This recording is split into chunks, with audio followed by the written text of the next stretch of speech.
We're going to take a look now at getting a nice, stable V in the rack position. Stable position is really important because it's a safe position. It'll also mean that you can use the rack position as a rest position if you need to. So I'll get Rowan to rack the kettlebell up, and we'll just go through some points to make sure that you can find your V position. This position will look different on different people with different body types, but all of the principles are the same. So the first thing that we want to look at, where possible, is having the elbow connected to the body.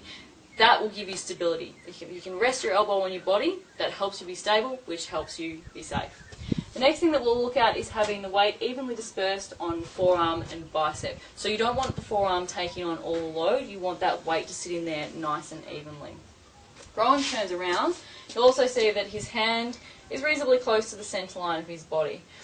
In this position here, if I press down on the kettlebell, he feels nice and stable. He doesn't feel like the kettlebell is going to fly out anywhere. So this downward pressure will test whether or not the kettlebell is in a good V position.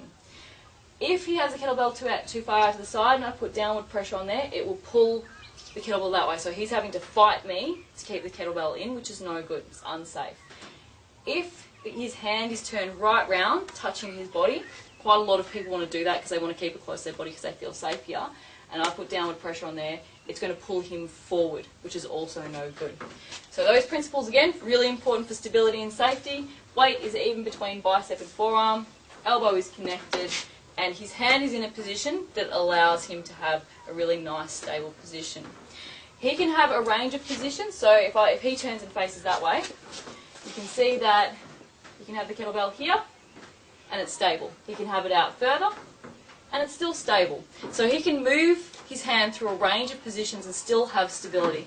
And if you get someone, for example, who has a large chest, they might find that having their hand further away, like this, gives them a little bit more room and more comfortable, but it always comes back to having this test here and making sure this is really stable. So the other thing that you can look at is obviously different kettlebell sizes. Now with the pro grades, your rack position is going to be same regardless of the weight that you have, which is one of the advantages of the pro grade kettlebells. With, say, for example, a classic kettlebell, their bodies get bigger as the kettlebell weight goes up. So for example, with an 8 kilo classic kettlebell, the body of the kettlebell is quite small.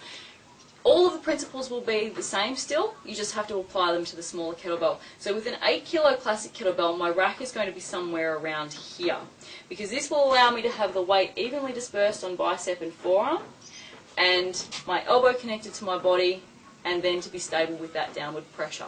So just adjust for the size of the kettlebell to make sure, first of all, that you're stable and comfortable, and they're the main things really. So that's how to find the correct V position for you.